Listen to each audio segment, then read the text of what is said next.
Practical steps to starting a soul care ministry on this edition of Truth and Love.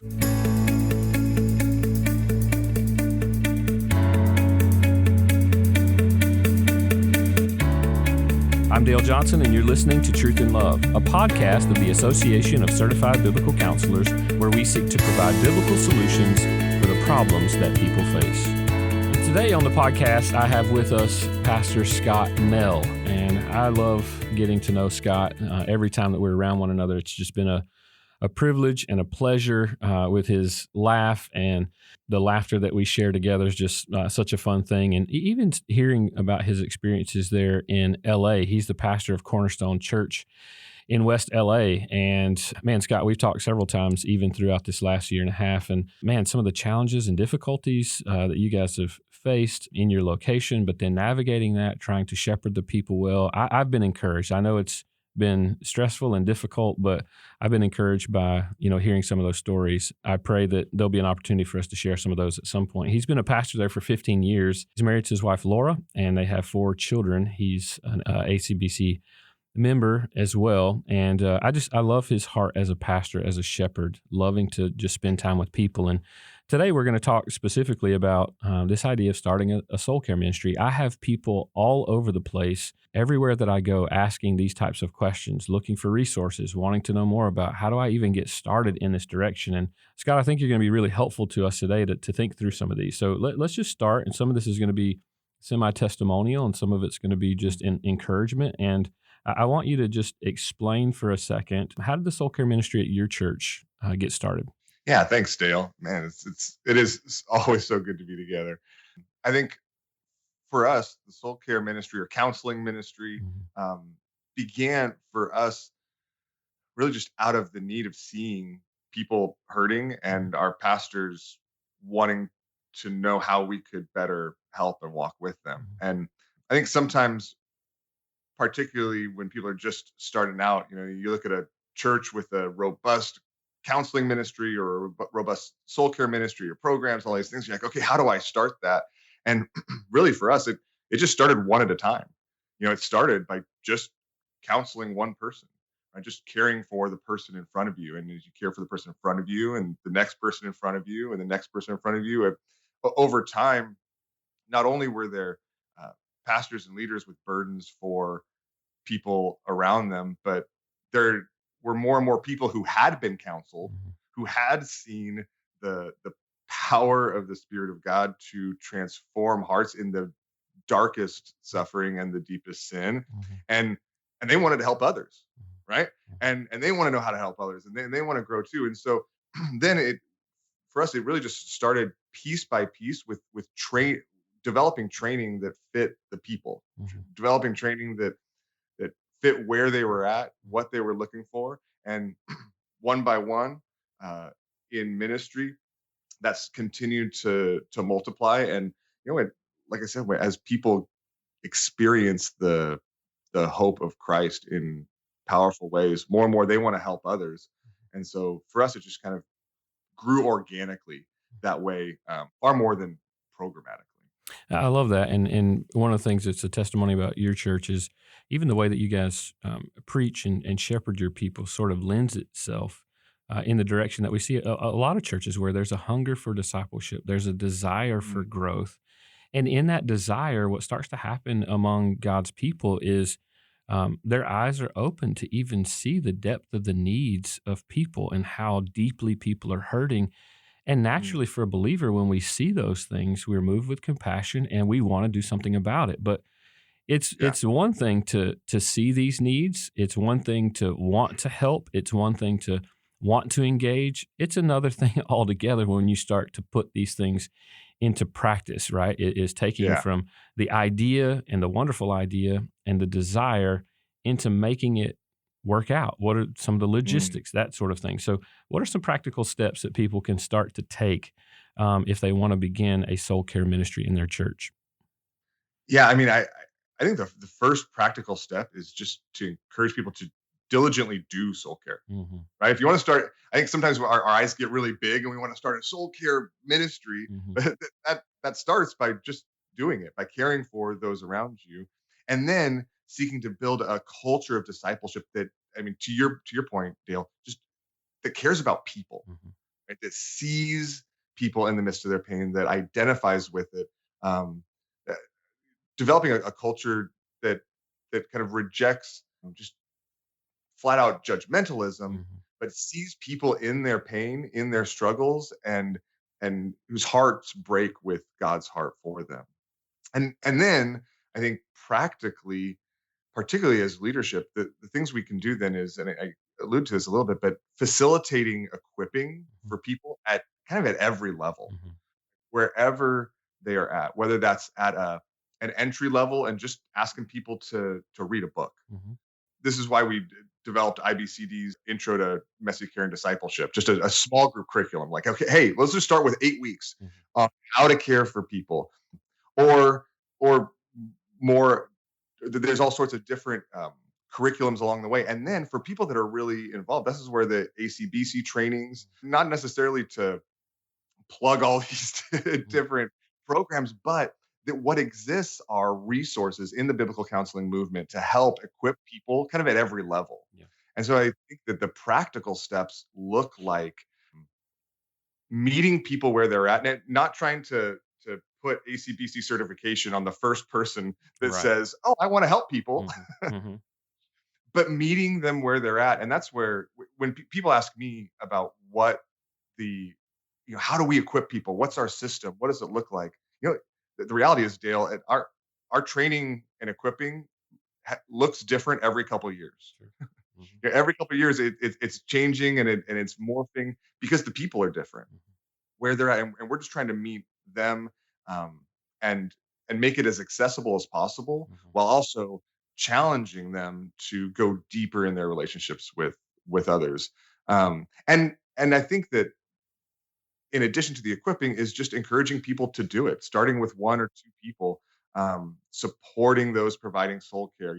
If you're a member in a church, get your pastor involved, not because you want to make something happen, but simply out of service to him. Say, I want to love the church. Like, how can I serve you? How can I serve alongside you? Or if you're a pastor doing soul care, like, get your members involved, and in order to serve them, say, how can I help you? And I think that whatever we do, if we think about these kind of two arms of practice doing it and equipping, training for it, the, the two spiral together. And instead of training, and then doing it 3 years down the road, That's right.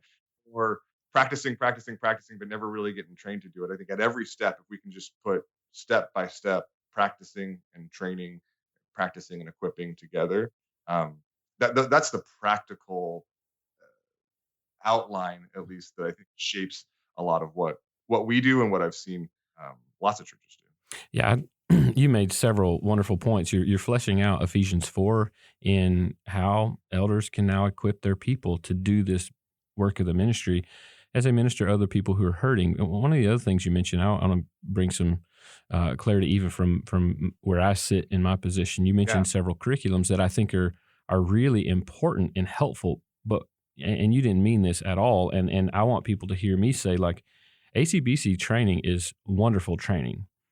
Certification is a wonderful thing. It's something that I love deeply and dearly. I think it's a wonderful way to vet, to see, do you really practice biblical counseling? Are you really biblical in the way in which you approach people and their problems?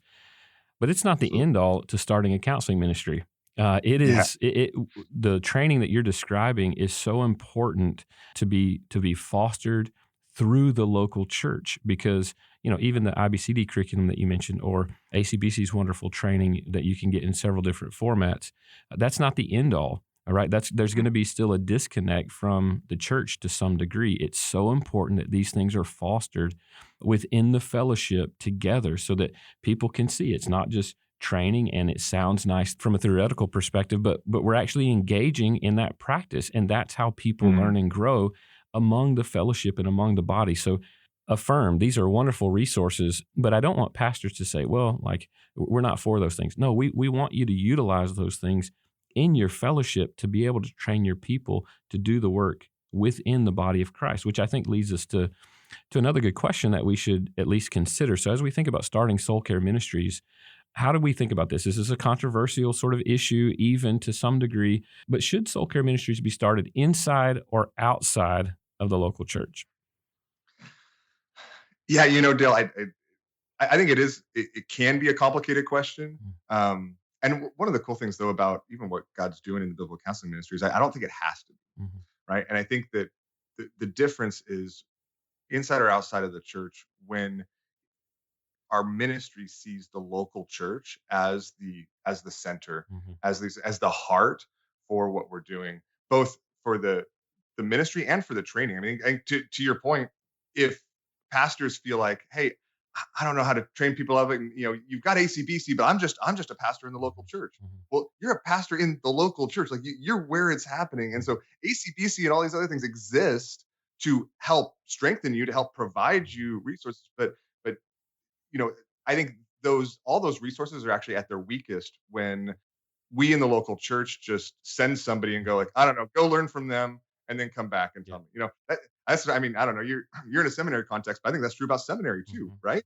Like it's at its weakest when you're like, okay, go learn over there, detach from the local church, Mm-hmm. and then in a few years come back into the local church, and well, they haven't actually contextualized it. And I think in the same way soul care ministries, that the local church is the God designed context for interpersonal ministry, That's right. right? That way we see this.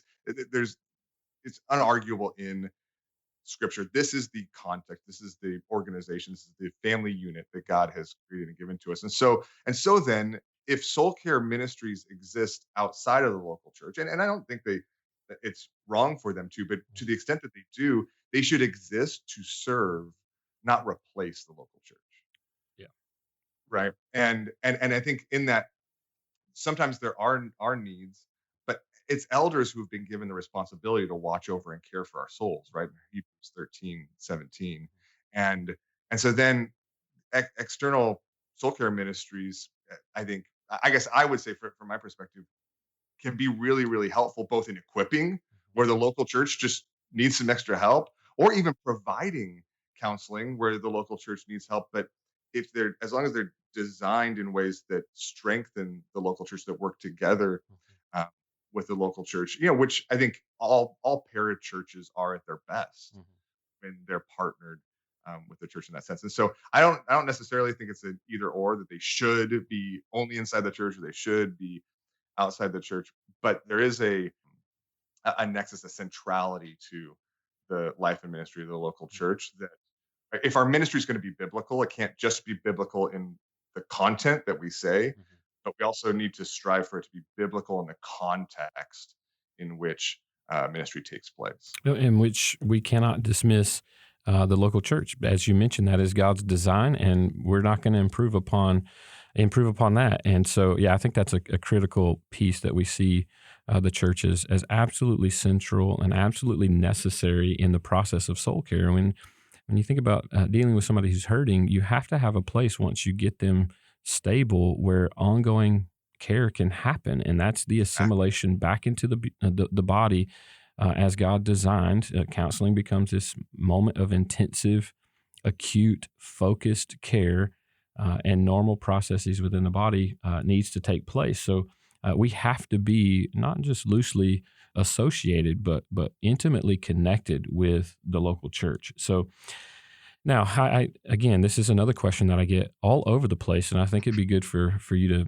address here and help people think through this, because this is sort of a touchy subject when we talk about lay people. They go to Mhm. training or they hear about biblical counseling, they get excited about what the Lord could possibly do. They see even in their little engagement, the ministry of the Word has been really good and profitable, and then they want to talk to their elders, they want to talk to their pastors about this idea.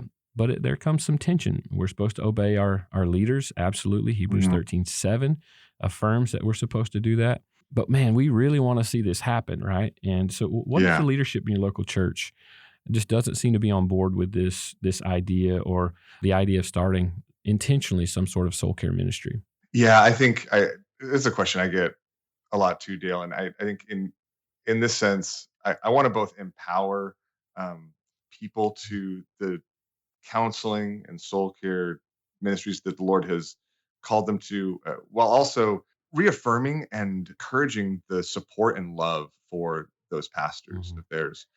I mean, particularly right now, like this has been, this has been whoever your pastor is, wherever he's ministering, he has been through the ringer for the last 12 to 18 months.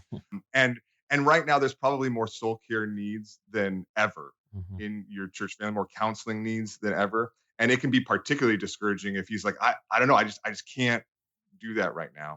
But I would encourage you to first approach your pastors and elders with a heart to just to serve them, to serve the local church, to say, hey, how can I, instead of I want to start a soul care ministry, like how can I help provide soul care? That, like, to me, that's the question, right? How can I be a part of the discipling, and then work within their structures? I know maybe you think it should exist in small groups, and that's how and they're like, no, we've got this like counseling ministry, we've got this mentoring program, and or maybe you're like, it really should work in as an outside ministry or a mentoring program, and they're like, no, like we're really doing small groups. Yeah, like don't get caught up on the form, right? Take the structures that they have and say, okay, how can I provide soul care within that? How can I be a part of strengthening the church within that? And from that, I'm convinced the Lord's going to grow the soul care in your local church as you provide it, as you pursue it, as you work in it together with them. And now, the reality is, there may be church contexts where the leadership simply isn't committed to discipling or caring for their sheep. Yeah, they may be not interested because they're not interested in having responsibility for the souls, right? Hebrews 13, right, 17, where God gives them responsibility for the souls around them, and they might not be interested in that. And in that what I would say outlier situation, like, yeah, you might need to find a different local church where the pastors are committed to caring for people. But I hesitate to say that because I do feel like in general, in our context, people tend to leave their local churches too quickly, not stay.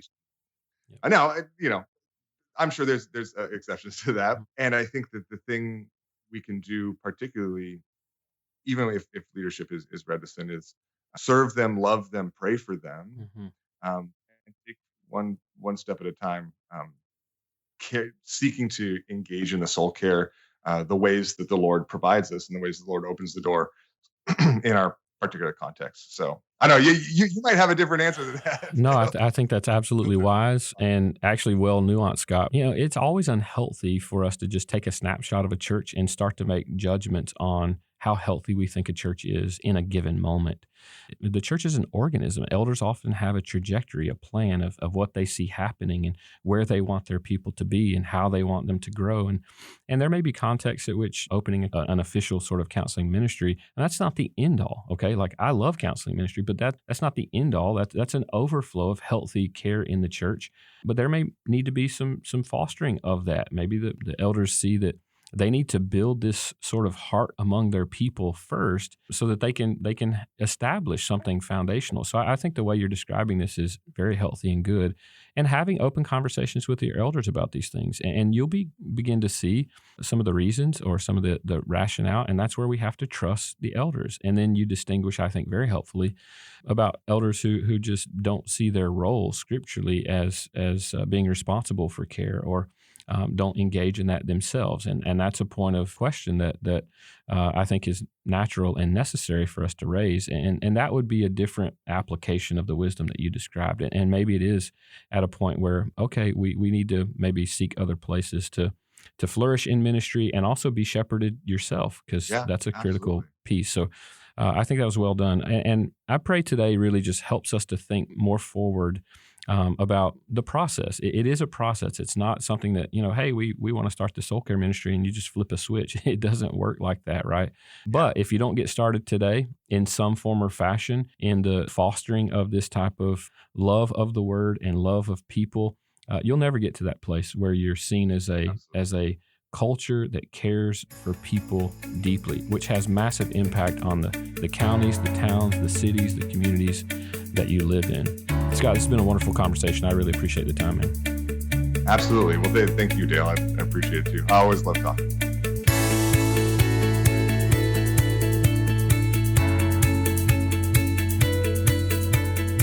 You're listening to Truth and Love, a podcast of ACBC.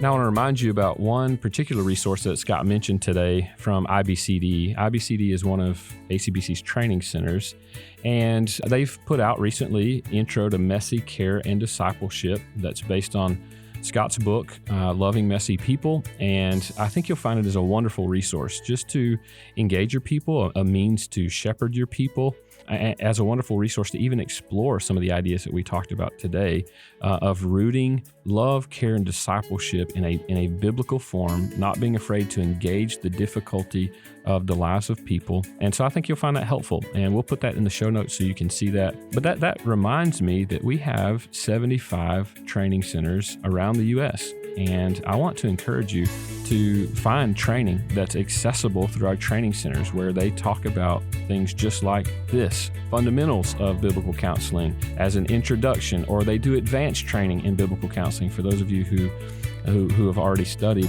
some of the fundamentals, or maybe you practice biblical counseling. It's always good to have refresher courses. And the Lord has strategically placed at least 75 of those training centers of ACBC all over the country that's doing training like that at different times throughout the year. And you can find out more information about our training centers and the training that they're doing on our website at biblicalcounseling.com.